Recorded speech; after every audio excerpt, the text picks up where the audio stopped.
Alors, je reviens ici quand même, hein, parce qu'il faut quand même expliquer. J'ai banni, et je bannis en général, les contradicteurs ou ceux qui me donnent raison. Quand c'est clairement du spamming, déjà, hein, voilà. Euh, mais j'ai banni sur une vidéo concernant Arius que j'ai faite. Cette vidéo s'adressait aux chrétiens. euh, pour, pour expliquer que Arius, Arius, il se base sur la Bible chrétienne,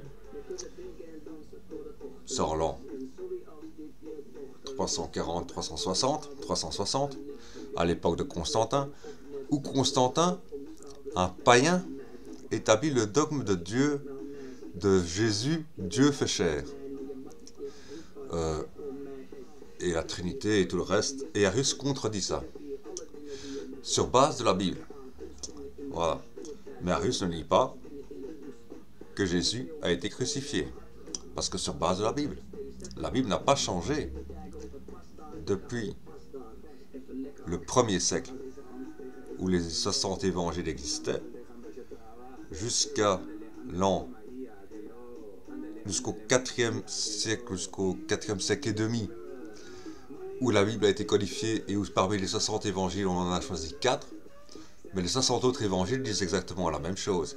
Parce que même les historiens, hors évangile là, les historiens non chrétiens, qui se sont penchés sur l'existence de Jésus, et qui ont fait des chroniques historiques à l'époque de Jésus, je pense notamment, bon, on cite surtout Flavius, hein, mais Flavius est un juif, donc un historien, et citoyen romain, hein, d'où son nom Flavius d'ailleurs, hein, voilà, Flavius, et de nom de famille Joseph, hein, donc voilà. Il ne dit pas que Jésus est le Messie, il dit simplement il a existé un grand rabbi, un rabbi, pas confondre avec rabbi avec rabbin. Un rabbi c'est un maître spirituel. Il a existé un maître spirituel nommé Jésus, qui en hébreu ancien se dit Yeshua, et en hébreu moderne se dirait Yeshayahu, c'est-à-dire Dieu sauve, en français, hein, ça veut dire Dieu sauve, Yeshayahu, ou en hébreu moderne, ou Yeshua en hébreu ancien. D'où déjà la différence, hein. On voit bien que les termes même s'écrivent et se prononcent différemment, déjà à l'époque, hein, en hébreu ancien et en hébreu moderne. Bon, il existe un grand rabbi, Yeshua, Jésus, qui fut crucifié par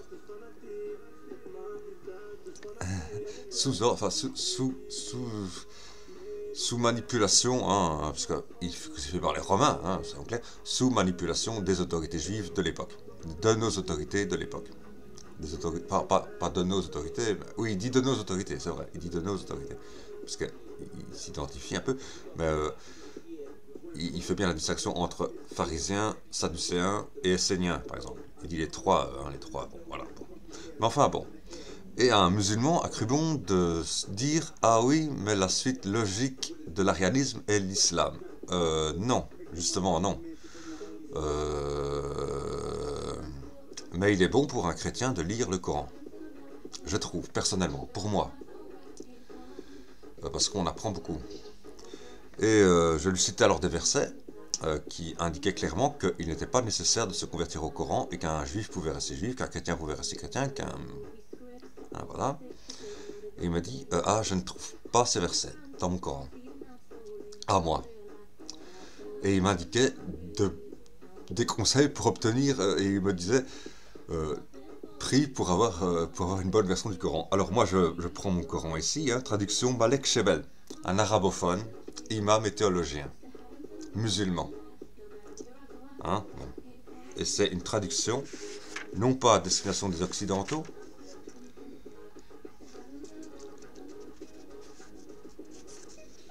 mais à destination des musulmans. Alors, dès la sourate 2, la deuxième sourate, la sourate 2 qui se nomme la sourate 2, c'est la vache, Al-Baqarah, de la sourate 2,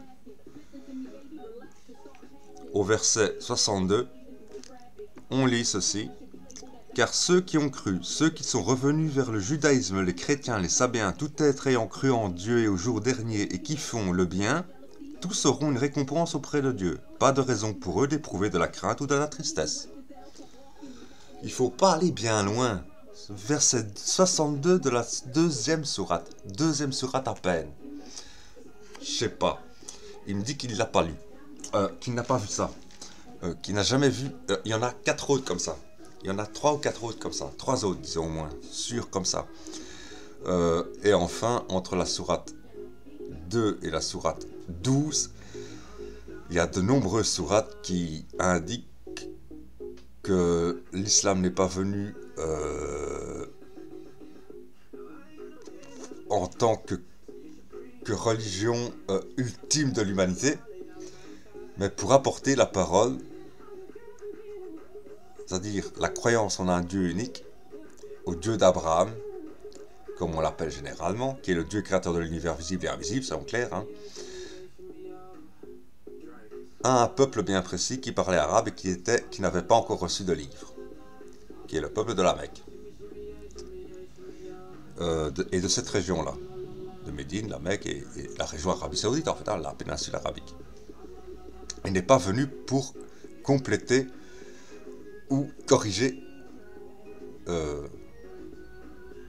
les autres religions. Il y a la sourate qui dit, enfin il y a le verset qui dit dans une sourate, nous avons envoyé des prophètes aux Juifs, nous avons envoyé un Messie aux chrétiens, et nous avons suscité un prophète pour les illettrés, dit-on, littéralement, c'est-à-dire pour ceux qui n'ont pas encore reçu de livre, faut-il lire, hein, voilà.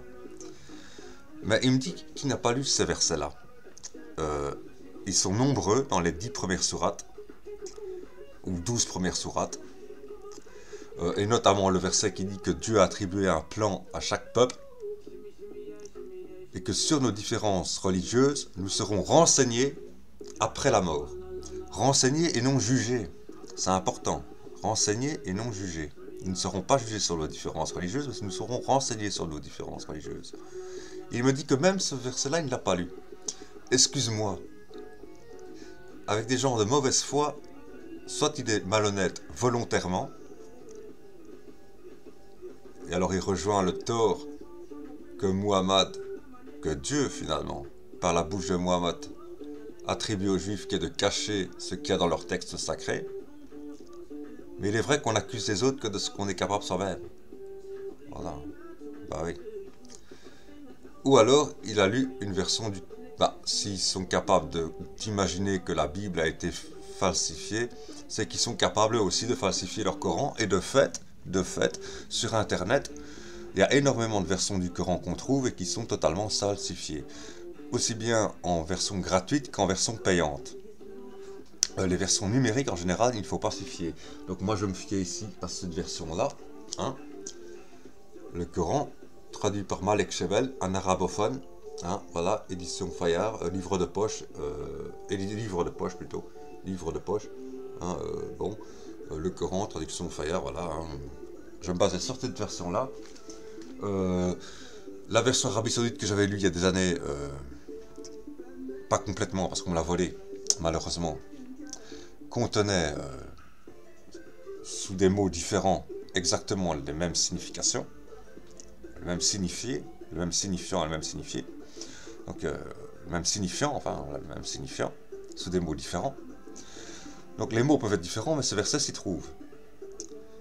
Dire qu'il ne s'y trouve pas, c'est qu'alors, c'est comme je dis, alors, ah bah il y a des Corans qui circulent, aussi bien sur version papier, parce que c'est déjà sur version numérique, ça peut être falsifié sur version papier aussi. Il y a des versions qui circulent à destination de certains groupes, certaines écoles de pensée, et qui sont falsifiées par rapport à la version originale. Et je tenais déjà dans ma tête pour certains que la version en Afghanistan, du Coran en Afghanistan, la version du Coran au Pakistan, la version du Coran à Gaza, et la version du Coran en Iran, et la version du Coran au Maroc ne doivent pas être forcément les mêmes, à mon avis. Donc voilà, Donc j'ai décidé de le bannir parce que de mauvaise foi, ou volontairement ou involontairement. Il est peut-être involontairement tombé sur une version falsifiée, qui ne se rend pas compte qu'elle est falsifiée, que c'est la seule qu'il a lue. Ou alors il a lu trop vite, parce que c'est connu que pendant le mois de Ramadan, on lit le Coran.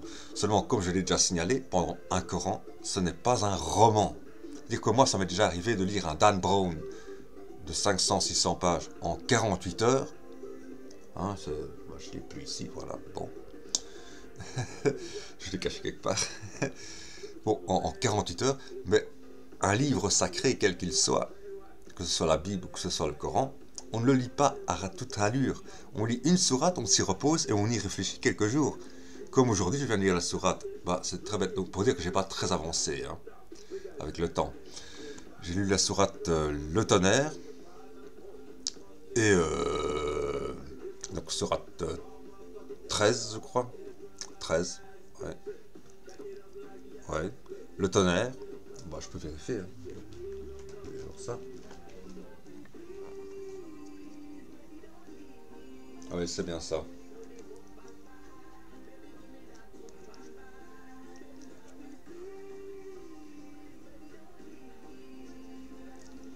Le tonnerre, sourate 13, Arad. Je sais pas comment il faut prononcer exactement parce qu'il y a un Arad, le tonnerre en tout cas, voilà. Bon, sourate 13, je viens de lire aujourd'hui, effectivement elle est pleine de sens et voilà, et ça me satisfait de pouvoir. Mais le problème du Coran, c'est qu'il n'est pas classé par ordre chronologique. Il est classé de la sourate la plus longue à la sourate la plus courte.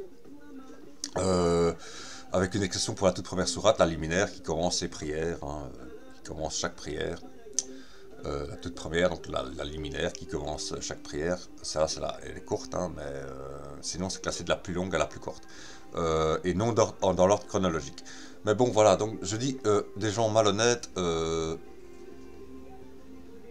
ne veux pas discuter avec eux. Voilà. Parce que, effectivement, c'est une croyance très populaire, surtout dans certains pays, plus que dans d'autres. C'est une croyance très populaire, diffusée par des gens ayant une autorité religieuse. Mais comme je dis, c'est l'usage politique de la religion. Hein. Il n'y a rien dans la Bible chrétienne qui justifie les croisades chrétiennes qui se sont passées au Moyen-Âge. Pourtant, on les a faites. C'était un usage politique de la religion, et d'ailleurs, il n'y a personne qui s'y trompe. Tous les historiens l'analysent sous un angle politique et non sous un angle religieux, parce qu'il n'y avait strictement rien de religieux là-dedans. Et la preuve en est que les catholiques qui ont fait ces croisades ont en premier massacré des chrétiens orthodoxes qui se trouvaient sur leur route pour arriver jusqu'à Jérusalem. Donc on voit bien que c'était un motif politique d'agrandir l'empire, d'acquérir des terres, plus qu'autre chose, finalement.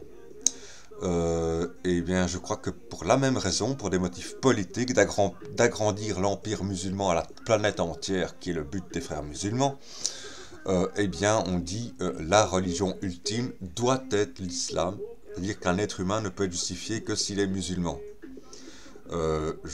Si je me souviens bien, oui, et je suis sûr, même, il y a dès les 5 premières sourates du Coran écrit que le problème de l'humanité se résout à ce que les juifs disent que seuls les juifs seront sauvés et les chrétiens disent que seuls les chrétiens seront sauvés. C'est comme ça que Dieu révèle à Muhammad le problème de l'humanité, le problème entre les religions, le problème des discussions entre les religions, des disputes entre les religions. Si maintenant l'islam déclare seuls les musulmans seront sauvés, ils ne font qu'ajouter au problème plutôt que de le résoudre. Soyons clairs. Ils ne se font pas juges entre les différents partis, ils se font eux-mêmes protagonistes. Donc voilà. Mais donc les gens malhonnêtes, je les exclus direct.